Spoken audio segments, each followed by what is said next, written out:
1950년 9월 15일 국제연합군은 인천 상륙 작전을 성공시키고 압록강까지 진격합니다. 그런데 중국군이 갑자기 북한을 돕기 위해 남침을 하게 됩니다. 이 과정에서 많은 미군들이 포로로 잡히게 됩니다. 자유주의의 수호자 미국. 하지만 포로로 잡힌 많은 미국 병사들이 공산주의자로 세뇌당하자 미국은 당황합니다. 뭔가 거부할 수 없는 대가를 줬거나 견디지 못할 만한 고문을 한 것이 틀림없어 라고 생각했죠. 그런데 그게 아니었습니다. 중국은 어떻게 해서 애국심 강한 미국 병사들을 세뇌시킬 수 있었던 걸까요? 세뇌라는 단어는 어떤 사상이나 신념을 받아들이는 신용만 하는 게 아니라 쉽게 말해 완전한 사상 개조를 뜻합니다. 예를 들면 꼴통 보수였던 사람이 진보적인 성향으로 바뀌는 경우인 거죠. 우리의 통념으로는 대가가 크면 클수록 사람이 자신의 사상이나 신념을 바꾸기 쉽다고 생각합니다. 그런데 중국 공산당이 택한 방식은 우리의 상식을 깨부숩니다. 중국 공산당이 미국 병사들에게 주었던 뇌물은 담배나 과자였습니다. 그 대가로 미국 병사들에게 요구했던 것은 종이 쪼가리에 글귀를 적는 것. 내용은 공산주의도 좋은 점이 있다. 공산주의자들이 전부 나쁜 것은 아니다 등이었죠. 그들이 주고받은 것은 그게 전부였습니다.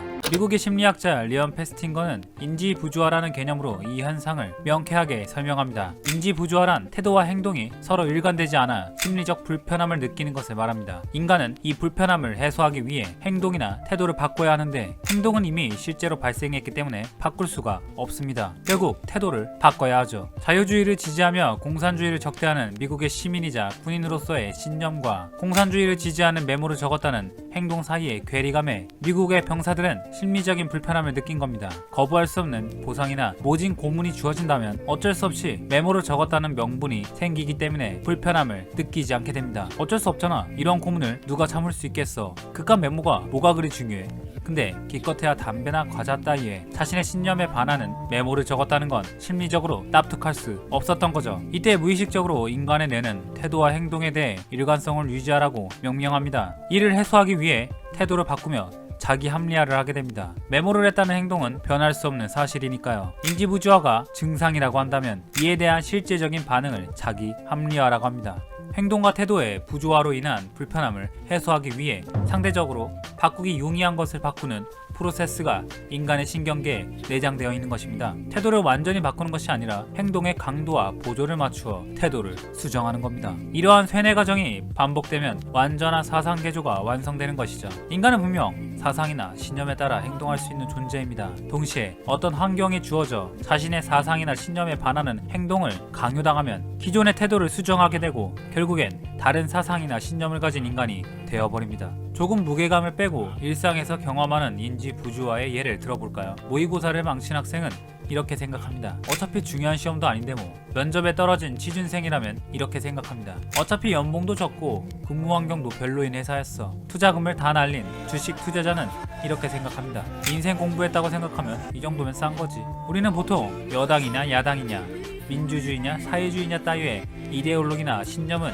자기의 합리적인 이성과 판단에 따라 선택한 것이고 우린 그 선택에 따라 행동을 한다고 생각합니다. 하지만 우리는 평범한 일상에서도 하루 몇 번씩이나 인지부조화에 따른 자기 합리화를 경험하며 톡톡 떨어지는 물방울이 언젠가는 바위를 뚫는 것처럼 인간의 신념은 얼마든지 바뀔 수 있고 행동이 신념을 만들어내는 사례를 목격하곤 합니다. 앞서 말했지만 인지부조화의 핵심은 겉으로만 태도가 바뀐 신용을 하는 게 아니라 일관되지 못한 행동에 맞춰 조금씩이지만 실제로 태도를 바꾼다는 것입니다. 그리고 기존의 사상이나 신념이 강한 사람일수록 인지부조화로 인한 태도의 변화가 더 극적으로 이뤄질 가능성이 높아집니다. 태도와 행동 사이의 갭을 그만큼 많이 줄여야 하니까요. 저는 교회를 다니는 기독교인입니다. 코로나 초기에 발생한 신천지의 슈퍼 전파자 때문에 저는 분노를 멈출 수가 없었습니다.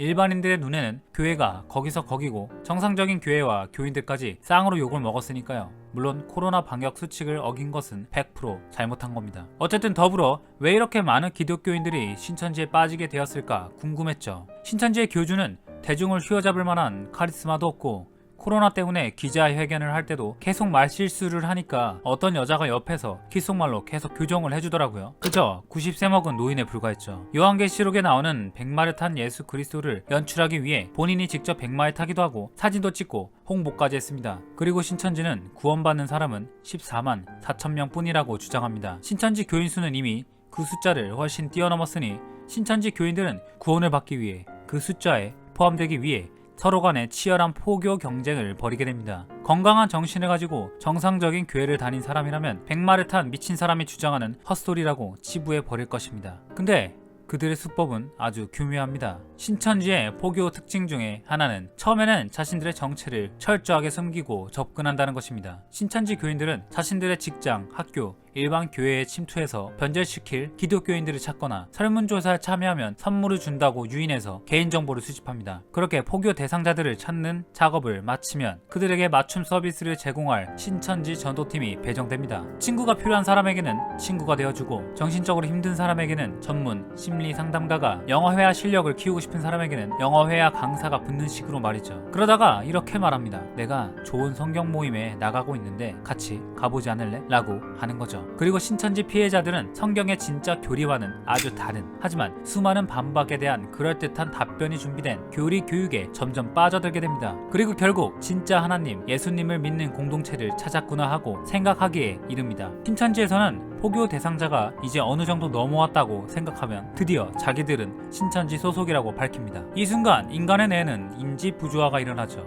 이는 신앙심이 더 깊은, 즉 신념이 더 강한 사람일수록 더 불편함을 느끼게 됩니다. 간략하게 설명하면 정상적인 교회를 제외한 신천지, 여호와의 증인 같은 종교단체는 이단이라는 종교적 신념과 그런 이단 종교단체에서 진정한 공동체의 따뜻함과 깊은 신앙심을 경험했다는 행동 사이의 부조화이죠. 인지 부조화에 따른 뇌 프로세스에 따라서 우리는 태도를 바꾸게 됩니다. 종교적인 신념이 낮은 사람이나 무신론자와 같은 경우는 저들이 신천지에 다니게 하려고 날 속였구나 하고 가볍게 넘기며 다시는 신천지의 발걸음을 옮기지 않을 가능성이 높습니다. 하지만 신앙적으로 강한 신념을 가졌지만 이단 종교단체에서 지금까지 경험하지 못한 종교적인 심리적 만족감을 얻게 된 사람들은 인지 부조화에 따른 불편함을 해소하기 위해 태도를 바꾸게 됩니다. 지금까지 이단이라고 생각한 종교단체에서 만족감을 얻었다는 데에서 일어나는 죄책감은 강한 종교적 신념을 가진 사람에게 엄청난 충격을 주게 되는 것이죠. 언뜻 이해가 안 되실 수 있어요. 근데 이게 실제로 우리 뇌에서 일어나는 현상입니다. 이렇게 인지 부조화에 덫에 걸린 피해자들은 신천지 교회를 다닌다는 사실이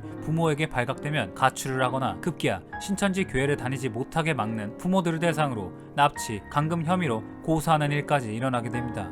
인지 부조화에 따라 종교적 신념이 이단화된 종교인에게 일어나는 또 다른 심리적 현상은 확증 편향입니다. 확증 편향이란 기존에 가지고 있던 선입관을 지지하는 정보만을 선택적으로 수용하고 그에 반하는 정보는 아무리 증거가 명확해도 거부하는 심리 상태를 말합니다. 문제는 올바른 사상과 신념이 인지 부조화로 인해 왜곡되고 이렇게 왜곡된 사상과 신념을 확증 편향에 의해 계속 고수하게 될 때입니다. 신천지 등의 이단 종교에 빠진 사람들의 잘못된 종교적 신념은 두 가지 심리 상태의 시너지 효과에 의해 계속 강화되고 결국 자기 자신을 파멸시킬 뿐만이 아니라 일반인들은 도무지 이해할 수 없는 사회적 문제를 일으키게 됩니다. 결국 우리는 존 스튜어트 밀이 자유론에서 자유의 정의에 대해 말한 것처럼 타인에게 피해를 끼치지 않는 선에서 기존에 자신이 믿던 사상이나 신념을 의식적으로 관철시키는 수밖에 없습니다. 인간이란 언제든 무의식적으로 자신의 행동에 따라 태도를 껴서 맞추는 존재에 불과하니까요. 저는 이해를 돕기 위해 최근에 이슈가 되었던 신천지를 예로 들었습니다. 하지만 종교의 영역뿐만이 아니라 극단적인 보수 성향이나 진보 성향을 가진 사람들처럼 우리의 시각에서는 도무지 이해가 안 되는 행동을 하는 사람들을 이해하려는 노력은 전혀 없이 무조건적으로 비판하는 것이 과연 정의로운 사회일까요? 그들도 어떤 일을 계기로 해서 외부의 영향에 강제적이며 지속적으로 노출되어 버린 탓에 조금 삐뚤어진 사상이나 신념을 갖게 된 피해자에 불과하다는 시선으로 바라보는 것은 어떨까요? 진짜 나쁜 사람 뒤에서